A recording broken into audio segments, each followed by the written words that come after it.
All right. Good afternoon, Hillcrest community. This is the golf education of the HCC at home, part number 9 of the virtual series. Today, we're going to talk a little bit about some of those trouble shots. Obviously, I've found my way down to our fairway bunker, located over at the east end of our practice range, and great little area to come practice some of those shots that we're unfortunately likely to have on the golf course. As much as we'd like to anticipate always hitting those fairways, always hitting the greens, those are those fun rounds where it seems really simple. Most of the time we come out, we're going to navigate all that gray area. All those times that we're in the thick rough, maybe we're just off the fairway into the rough. And otherwise, those shots that present a little bit more challenge, a little more focus. So today's goal, we're going to talk a little bit about our fairway bunker play, some tips and strategies that we can use to maybe have a little bit more success. We'll talk a little bit about some concept as to, what really are our goals when we have these trouble shots. What should we be focused on rather than just technique? How can we best shoot the best score we possibly can? As we continue on throughout the lesson today, we'll also work on some different shots that you might experience out on the golf course, whether the ball might be above your feet, down below your feet, and how that's going to be, how that will impact the shot and what the ball might do when we have those scenarios. Last thing, if we have time, I'm going to focus on a little bit of shot shaping. So pretending like we have a tree in our way, some obstacle in our way that might prevent us from having a direct line to our target. So let's have some fun. If you have any questions, shoot us a quick text on there. We'll get them answered for you. Otherwise, we'll look for your emails and phone calls later. Today, we're down here, like I said, at this east fairway bunker at the east end of the green. All kinds of targets.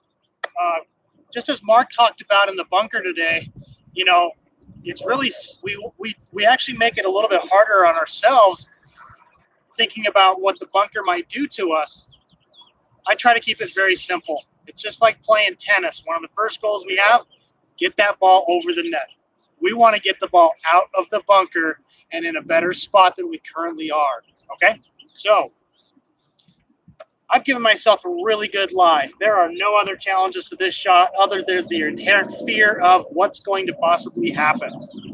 So from a technique standpoint, one of the very first things that we want to do is make sure we have the proper club selection. I'm going to assume I have about 150 yards on this shot. Normal club for me to hit from there is about a 9-iron, depending on conditions. When we're in the bunker, you need to club up at least one club. And there's a couple of reasons for that. Our intent is still to hit the golf ball first, but more often than not, when we're in the bunkers, we tend to hit the sand first instead of the ball. So that's going to take a little bit of energy, a little bit of distance off the ball. The other thing that we want to do is we want to choke up on the club just a little bit. So anytime we choke up on a club, we've made that club a little bit shorter. When the club's a little bit shorter, the head does not swing quite as fast. We don't have as much speed. Therefore, that's the other reason why we'd want to club up, is we're just not going to have the same power in this club selection. The other reason we want to club up and choke down on the club is when we get into the sand, one of the first things you'll see us do, or that we should do, is kind of dig our feet in just a slight little bit. Might feel like a very little bit, but we've probably gone in a half an inch to an inch. Therefore, choking down on the club is going to help us prevent from chunking it or hitting too much sand, okay? So I'm going to get my feet dug in nice and comfortable so that I feel stable in this golf shot, okay? From a ball position standpoint, I like to keep it right in the middle. One of the key things that allows us to struggle out of the bunker is we get too steep into it. We tend to lose our rotation. Our arms take over, and we come at the bunker, that shot, really, really steep, okay? We want to maintain really good posture, good stable base with our legs and our feet, okay? Weight just a slight bit forward on that front foot, maybe 60-40 is all. What that's going to do is allow us to clear a little bit of space for a good backswing, okay, to remain balanced and to promote hitting that golf ball first. Okay, so here we go. Ball more towards the middle. I've got my feet dug in. I've choked up a good inch. Okay, and I'm looking at the front of the golf ball. When I look up here, that's going to be my target as opposed to staring at the back of it. Okay, I've got my visual, my target.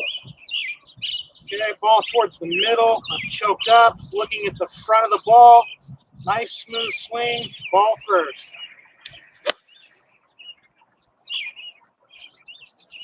Okay, just like we talked about when we were working through the full swing, so much of our fundamentals is going to allow us to hit any golf shot. That was probably the best I've struck a fairway bunker shot in quite some time. We don't get a lot of them out here. There's only a few fairway bunkers in general.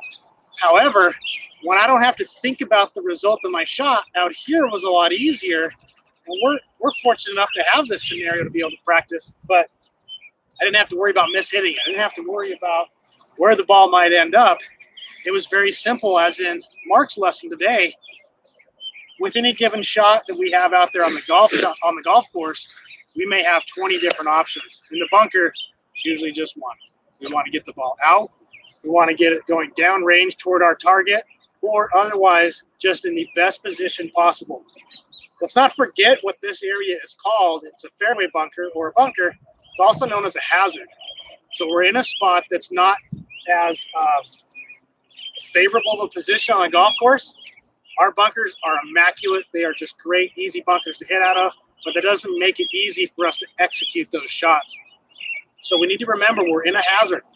First thing is first. Let's get it out of there, okay? So let's go through that just one or two more times. Hit on a couple of things. Again, the ball nestled into a little bit of a crevice in there. That's okay. Because I'm going to make sure that my fundamentals are what's important. We're choked up on the club. Feet are down in the sand just a little bit. Weight's just a slight bit forward on my front foot. My visuals on the front of the golf ball. Nice simple turn back and through. Okay. I hit it a little bit thin, but the ball went out towards my target. Okay. The worst thing that we could do in a bunker shot is to try to get the ball airborne. Okay. When we try to get that ball airborne, more often than not, what happens is we lean back on it trying to add loft. And when we do that, we oftentimes come into the very back of the sand way too far behind the ball. And that creates that chunky shot, okay? Hence, ball to the middle, weight forward, okay? Feet are dug in for good balance. They're choked up on the club. Simple backswing and balance. Okay, a little left, my target, but otherwise, I'm ecstatic with the result of those shots.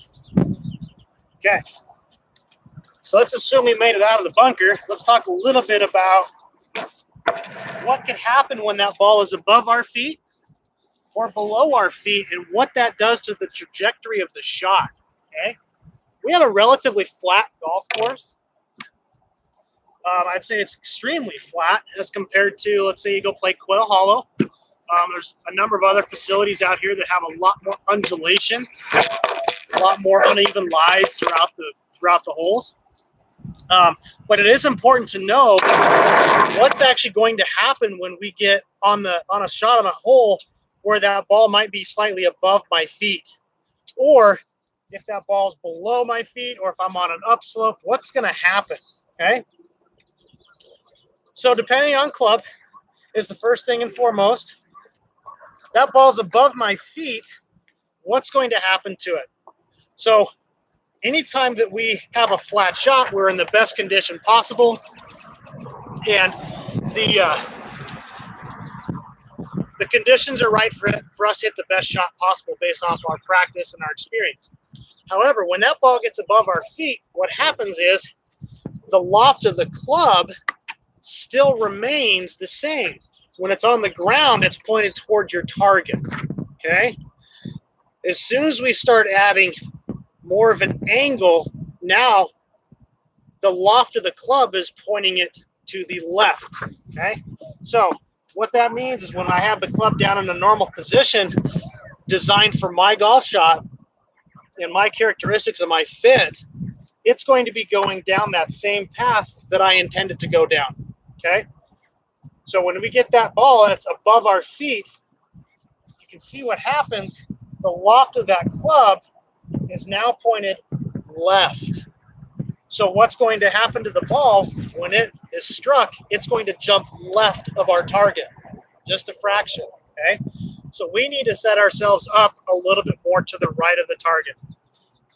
The ball's above our feet. It typically is going to be closer to us as well, okay? Great example, the ball's now above my feet.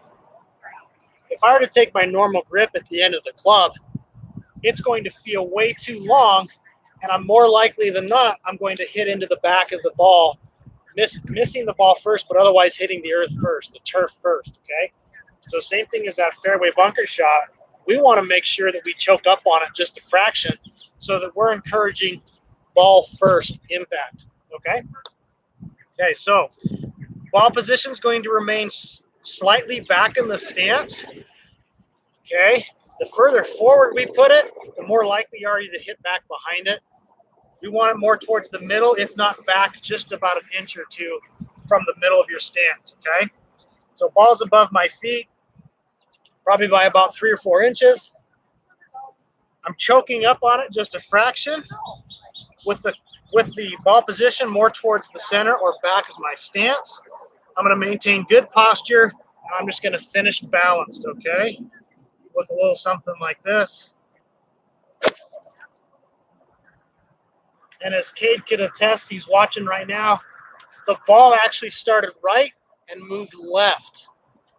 Again, focusing on, I had really good contact.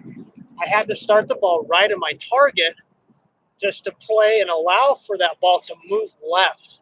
If I were to just aim at my target with the ball above my feet, it's going to maybe, best case, start at my target, but likely start left and move left. So now we're putting ourselves in potentially greater harm because we didn't pay enough attention or we didn't have enough focus to know that we need to trust to aim right when the ball's above our feet. It's going to start a little bit left, and it might even draw a little bit from there as well. Okay, so what happens when that ball's below my feet? And I'm going to go down into the bunker just to show that what happens. So when our ball is below our feet, conversely, okay, now the loft of that club being further down starts to aim the ball or the club to the right. So what we need to do is aim ourselves just a slight bit to the left to allow for the ball to start off to the right, okay? The other thing that's kind of the opposite of the ball being above our feet is we want to make sure that we hold the club more towards a normal position on the grip. As well, you might want to grab one extra club due to we're not going to be able to make the big, huge swing because the ball's so far below our feet. We don't have enough balance or power to generate to get the same energy through the ball. It's not going to go as far. We need to trust that, okay? So the ball is significantly below my feet. I'm choking down, not at all on this one. So I'm holding it in a normal position. I've got a little bit more club. Notice how far down I have to get down to that ball. So if we need to widen our stance, that'll allow you to get down just a little bit lower. Again, we want to make sure that we have the right tools and setup to allow us to hit the best shot possible. So if I get down just a little bit lower, I'm aiming to the left a little bit, okay? I need to maintain this posture. If you can imagine what that's going to do to the body, it's not going to allow it to make this big, huge swing. Then you would elevate your chest, backswing. You'd have to then go back down on the downswing just to make that good contact.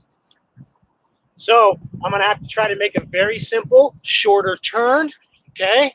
What we're going to do is keep really good balance. I want to keep my sternum pointed right at the ball. Feel like when I go back to hit that shot, my sternum's just right in front of it, okay? So aiming left, nice wide stance, Simple backswing.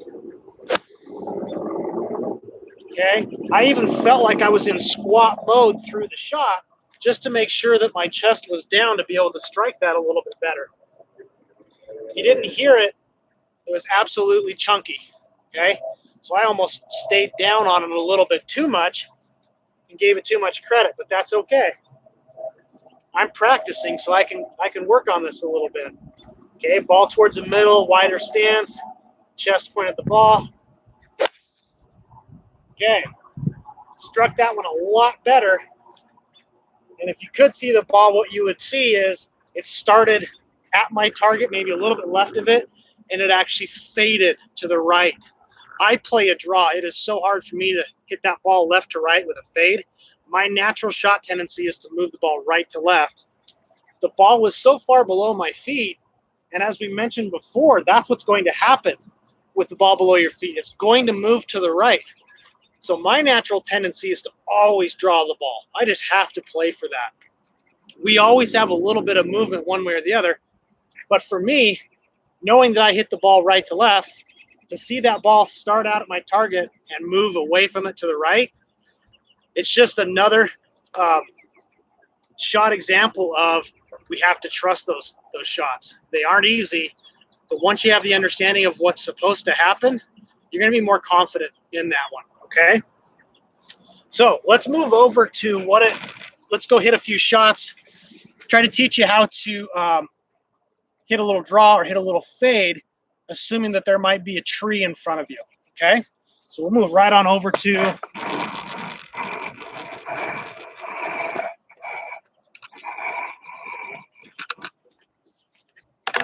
it'll take us just a second to get lined up here. Move the camera. Again, we're live, so you got to bear with us a little bit.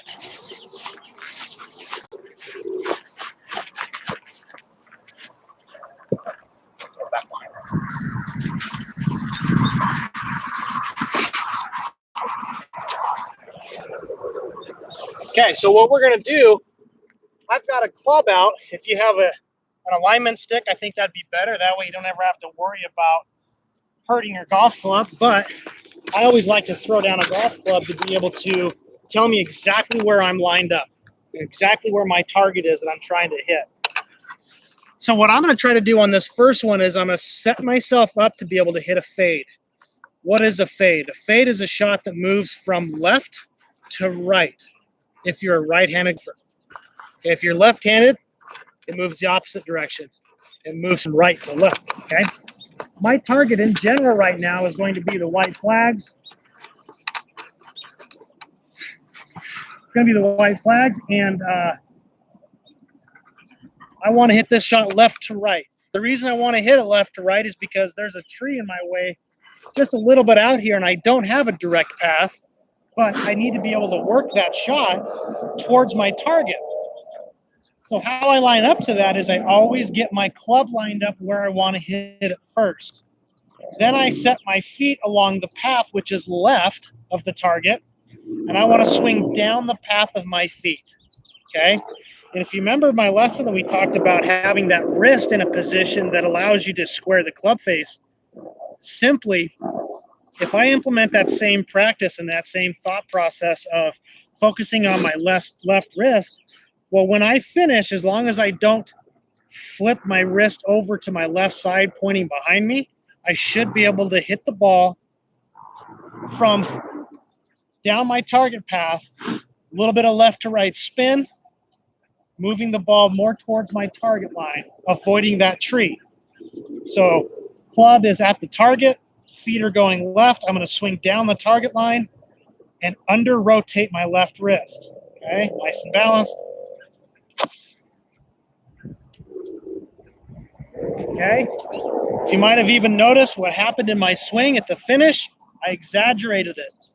Almost held it off up here at the top just so that I didn't get my hands and my thumbs rotated over. That would have promoted a draw.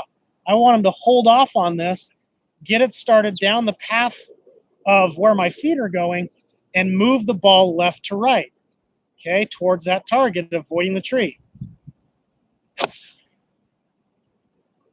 That was better. Just a slight bit of movement. Okay, not a huge thing. Now we want to move the ball right to left. I'm going to check my target line. I'm going just right of the white flag. My club is aiming towards my intended target. My feet are going down the path of the club. Now I want to get my thumbs rotated and pointed left. Okay, we want to get them pointed left of the target because we want the ball to move left. The biggest thing is we're going to continue to swing down the path of the club where our target line is, where our feet are lined up, okay, moving with the body, but the club turned over to the left towards my target's going to allow the ball to draw, okay? Good balance, get those thumbs going left. Okay, you can watch my hands over here. They're pointed left. I want to get that ball sweeping left for that draw, okay? One last try. Club going down the target line. My feet are lined up where I've got the club going to the right of the target. Okay, I'm going to get my thumbs pointed left following impact. Okay. Ball's moving right to left. Now, I'm not going to worry so much about my line. I'm going to worry about trajectory. If you think about what we've covered so far, we've got our fairway bunker, trouble shot. Just like tennis, get it over the net. We're going to get it out of the bunker in a better position. Ball's in the rough. It's above our feet, below our feet. What does that do? If it's below our feet, it moves to the right. If it's above our feet, it moves to the left. So we have to plan accordingly for those different shots, those different variables that we're faced with on the golf course. Last couple things we just addressed. Shot shaping, okay? The fundamentals of how we do that.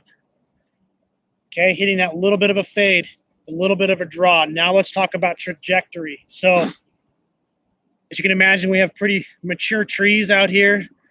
Some are pretty youthful and not very tall, but others are really tall. We've got to be able to get that ball up over the trees, okay? Conversely, when we're in the trees, I know that doesn't happen to very many of you out here, but in the event that it does, we've got to be able to hit the right shot to get that ball down as well. Okay, so we're going to work on, the first one would be, how do I hit the ball higher? When we're behind trees, the reality probably is that we don't have a great shot towards the hole.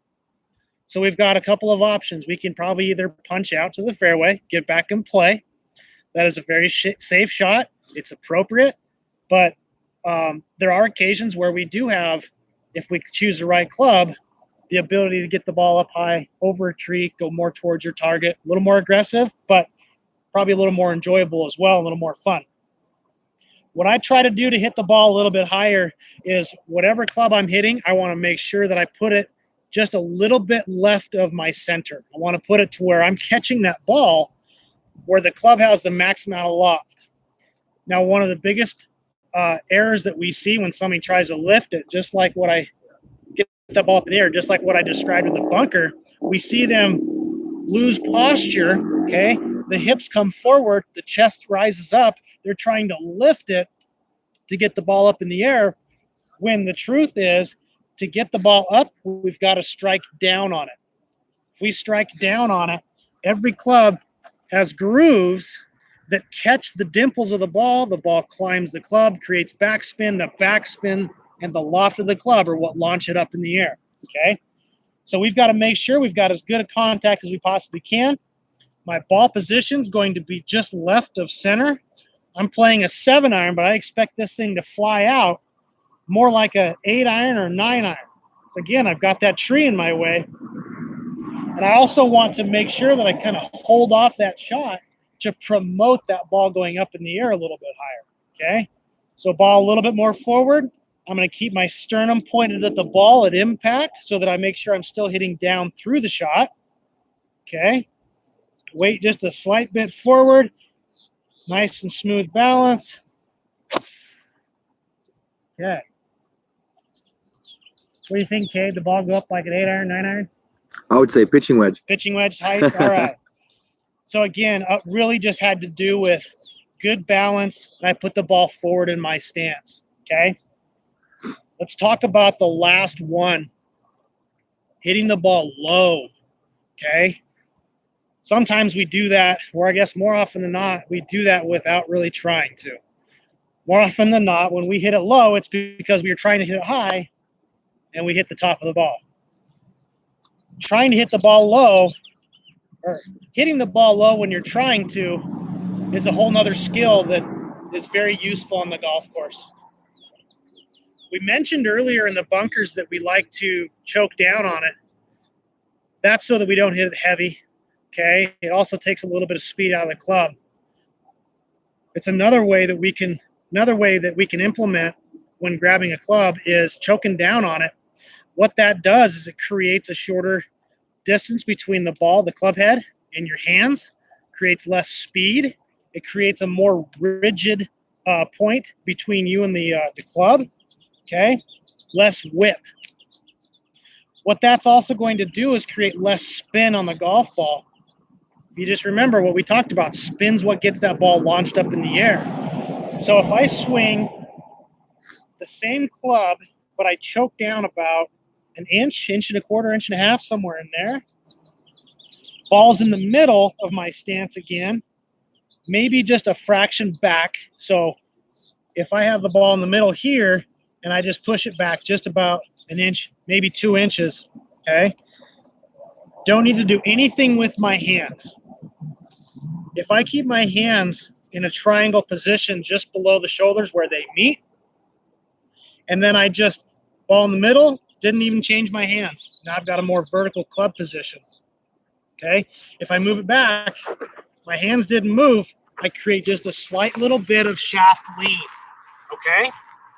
So without trying to keep our hands forward, we can promote that little bit of shaft lean just by keeping your hands in front of the ball, but in a neutral position to where you are, okay? So we want to swing at about 3/4 speed, ball in the middle, maybe a fraction back, okay? We're choked down on the club just a little bit. If you've choked down and you're swinging 3/4 and you're trying to hit it low, hit more club. That will also change the loft dynamics. If you go from a 7-iron to a 5-iron, it's certainly going to launch lower and not even go quite as far as a normal 5-iron would. Okay, so I'm choked down, ball in the middle. I'm going to swing 3/4. I'm going to think of just pressing down on that ball, and I'm going to watch this thing come out pretty low. Okay, nice and smooth swing, good balance. Okay, I actually turned it over a little bit, but it went a lot lower, wouldn't you say, Cade? Yes, sir. Okay, so let's do it again without me going back to my old tendency of snap hooking the ball. That's, again, I talked about my shot shape. I tried to take over with my hands a little bit. I didn't turn through it as well. And when we don't turn through, your hands are going to be taking over. That flips that club. It closes it down. Club face isn't square. So now, since I'm practicing, I'm going to feel like I get that back of that left hand more down the target line, and we're going to see it come out nice and straight with minimal movement, but nice and low, okay? Everything else is the same, 3/4.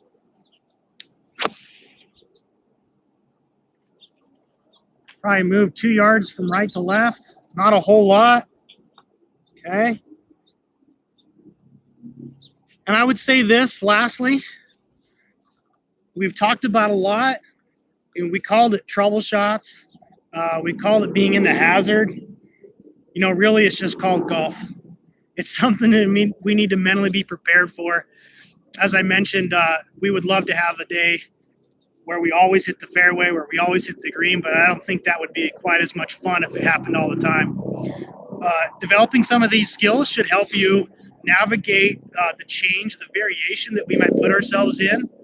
What I found is that when we introduce some of these skills to individuals, they develop them, they're less concerned and they're less worried about where they might hit it, and they're more focused on where they're trying to hit it, okay?